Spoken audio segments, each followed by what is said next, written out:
Hallelujah hallelujah, praise God praise God praise God. मसीह यस्सु के बबरकत फतेहमंद और जलाली नाम में आप सबकी सलामती हो। और इस ग्रुप से जुड़ी हर जिंदगी के लिए, हर नाम के लिए, हर खानदान के लिए, और जितने भी इस मॉर्निंग डिवोशन को सुनते हैं उन सब के लिए खुदा की सलामती, बरकत यस्सु नासरी के नाम से चाहता हूँ। मसीह में मेरे अजीज़ों, आए हम आज के मॉर्निंग डिवोशन के लिए दुआ करें। हालेलुया। आसमानी बाप, तेरे बेटे यीशु नासरी के नाम से तेरी हजूरी में आते हैं। अब आप तेरी शुक्रगुजारी करते हैं। तेरा शुक्र हो आज के इस नए दिन के लिए, इस नई सुबह के लिए। अब आप जो तूने हमारी ज़िंदगी में अता की कि हम तेरे नाम की शुक्रगुजारी कर सकें। अब आप हम अपने इस दिन का आगाज़, इस सुबह का आगाज़ तेरे पाक नाम से शुक्रगुजारी के साथ करते हैं। अब आप हमारा घर से बाहर जाना बाबरकत हो, घर वापस आना बाबरकत हो। हर तरह का रोड एक्सीडेंट यीशु नासी के नाम से कैंसिल करते हैं। तेरा शुक्र है बाप। अगर कोई बीमार है इस वक्त सुन रहा है, यीशु नासी के नाम से इलाही शिफा को मांगते हैं। I declare, I decree divine healing in Jesus mighty name. अब आप तेरे कलाम की कुदरत लोगों की ज़िंदगियों में कसरत से काम करें। जो कुछ हम तेरे कलाम में से सीखें हम सबों के लिए बाइस बरकत हो। यीशु नासरी के नाम से ये दुआ मांगते हैं, आमीन आमीन। मसीह में मेरे अजीज़ों, खुदा की शुक्रगुजारी करते हैं आज सुबह के लिए, इस नए दिन के लिए, नए सवेरे के लिए जो खुदा ने हमारी ज़िंदगी में अता किया है कि हम अपने आसमानी बाप की शुक्रगुजारी कर सकें। वो जो शफीक और मेहरबान है, वो जो तरस खाता है हम जैसे भी हों, लेकिन हमारा आसमानी बाप जो मोहब्बत से भरा हुआ है, शफकत से भरा हुआ है, अपने बच्चों पर मेहरबान रहता है। और वो अजीम और कुदूस और जलाल से भरा हुआ बाप है। और जब हम आसमानी बाप की हजूरी में उसके फजल के तख्त के सामने अपने मनज्जी, अपने खुदावंद यीशु मसीह के नाम से आते हैं, तो हमारा आसमानी बाप आसमान से अपने रहम को, अपने फजल को, अपनी फेवर को हमारी ज़िंदगियों में कायम करता है, जारी करता है। इसलिए मेरे अजीज़, ज़रूर है कि हम सब जब सुबह उठें तो ज़रूर खुदा बाप की शुक्रगुजारी करें, क्योंकि हम रात को लेट कर सो जाते हैं और फिर सुबह जाग उठते हैं। हमारा बाप, हमारा आसमानी बाप हमें संभालता है। तो ज़रूर है कि हम उसकी शुक्रगुजारी करें।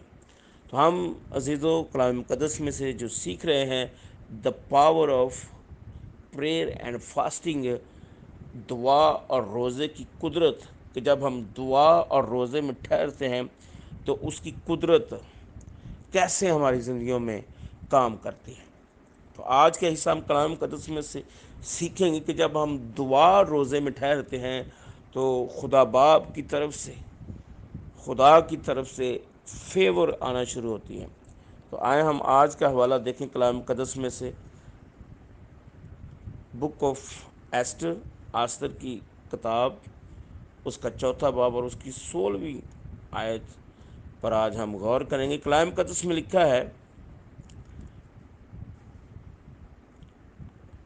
तब 15वीं आयत से, तब आस्तर ने उनको मदकी के पास ये जवाब ले जाने का हुक्म दिया कि जा और शोषण में जितने यहूदी मौजूद हैं उनको इकट्ठा कर, और तुम मेरे लिए रोज़ा रखो और 3 रोज़ तक दिन और रात ना कुछ खाओ ना पियो।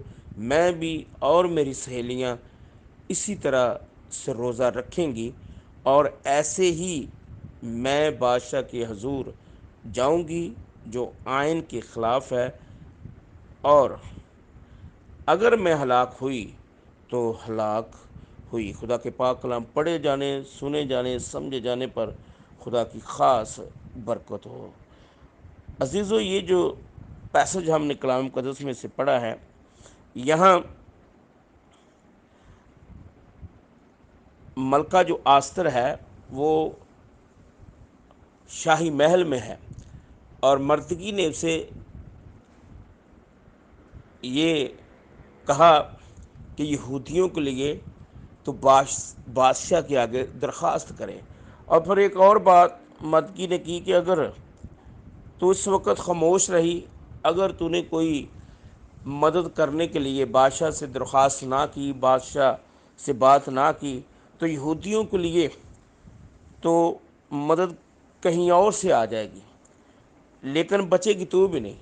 لیکن آستر جو تھی وہ بھی تیار تھی اس ریکویسٹ کے لیے، اور اس سے پہلے اس نے وہ جو لوگ آستر سے پوچھنے آئے تھے ان کو یہ کہلا بھیجا کہ مردکی کو جا کر یہ بتاؤ کہ سارے یہودی جتنے بھی وہ لوگ ہیں، کیونکہ وہ غلامی میں تھے اس وقت، جتنے یہودی ہیں وہ سارے کے سارے جو ہے روزہ رکھیں اور 3 دن کے لیے نہ کچھ کھائیں نہ کچھ پئیں۔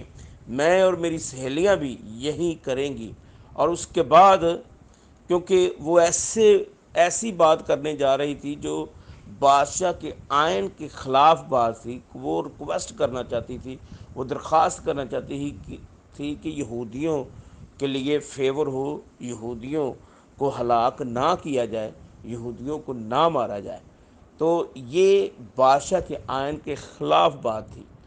تو عزیزو، جب آستر نے یہ کہلا بھیجا کہ سارے یہودی جو وہاں تھے وہ سارے کے سارے روزہ رکھیں، 3 دن کے لیے نہ کچھ کھائیں نہ کچھ پئیں، میں بھی ایسا کروں گی، میری سہیلیاں بھی ایسے کریں گی، اور اسی حالت میں بادشاہ کے حضور جاؤں گی۔ تو جب ہم نیکسٹ اگلے چیپٹر کو پڑھتے ہیں تو وہاں آپ دیکھ سکتے ہیں کہ بادشاہ کی نظر میں ملکہ آستر جو تھی وہ مقبول ٹھہری۔ اب بادشاہ نے کہہ دیا کہ تو جو چاہتی ہے، جو تیری درخواست ہے، جو تیرا سوال ہے وہ مجھ سے کر، تو آدھی بادشاہی کی تک جو ہے وہ تجھے دے دی جائے گی۔ عزیزو، پھر ایسا ہی ہوا کہ آستر نے بادشاہ سے بات کی، آستر نے وہ کویشچن کیا، تو آستر کو بادشاہ کی نظر میں فیور ملی۔ اور اسی طرح پھر مردکی کے لیے بھی جو ہے بادشاہ کو فیور ملی۔ تو عزیزو، جب ہم خدا کی حضوری میں جاتے، کوئی ایسا ہماری زندگی میں کوئی ایسی سچویشن ہو جاتی ہے، تو اس وقت اگر خدا کا روح گائیڈ کرتا ہے، اگر پاک روح گائیڈ کرتا ہے، تو ضرور ہے کہ ہم دعا اور روزے میں ٹھہر جائیں۔ اور یہ ڈرائی فاسٹنگ تھی، یہ ایسا روزہ تھا 3 دن کے لیے نہ کچھ آستر نے کھایا نہ کچھ اس نے پیا، اور جتنے یہودی تھے وہاں مرتگی کے سمیت سب نے نہ کچھ کھایا نہ کچھ پیا، اور پھر اس ساری قوم کے لیے، آستر کے لیے اور مرتگی کے لیے جو ہے خدا نے آسمان سے فیور بھیجی، اور بادشاہ کی نظر میں وہ مقبول ٹھہرے، اور بادشاہ ان کے ساتھ اچھے طریقے سے پیش آیا۔ تو عزیزو، جب ہم دعا روزے میں ٹھہرتے ہیں تو خدا کی طرف سے فیور آتی ہے، اور پھر جو جن انسانوں کے ساتھ، کسی بادشاہ کے ساتھ، کسی باس کے ساتھ یا کسی آفیسر کے ساتھ ہم اس کے حضور جاتے ہیں تو خدا کی طرف سے فیور ہوتی ہے، اور ان آفیسرز کے سامنے جو ہے ہم مقبول ٹھہرتے ہیں۔ آپ اس دنیا کی کسی بھی ایسی پوزیشن کے سامنے جب دعا اور روزے کے ساتھ جائیں گے تو آپ وہاں مقبول ٹھہر سکتے ہیں، اگر آپ نے دعا کی ہے، روزہ رکھا ہے اور خدا سے فیور مانگی ہے۔ جب آسمان سے فیور آتی ہے تو پھر میرے عزیزو، آپ خدا کی نظر میں بھی مقبول ٹھہرتے ہیں اور پھر انسان کی نظر میں بھی مقبول ٹھہرتے ہیں۔ تو اگر آپ چاہتے ہیں کہ آپ کی زندگی میں فیور ہو تو آپ دعا اور روزہ رکھیں، تو آسمان سے خدا فیور دے گا، اور پھر زمین پر جس کسی بھی آفس میں آپ جاتے ہیں، جہاں کہیں بھی آپ پیش ہوتے ہیں کسی سوال کے لیے، کسی جو ہے درخواست کے لیے، تو آپ جو ہے اس آفیسر کی نظر میں جو ہے مقبول ٹھہریں گے۔ خداوند اس کلام کے وسیلے سے آپ کو بڑی برکت دے۔ God bless you, take care, have a good day.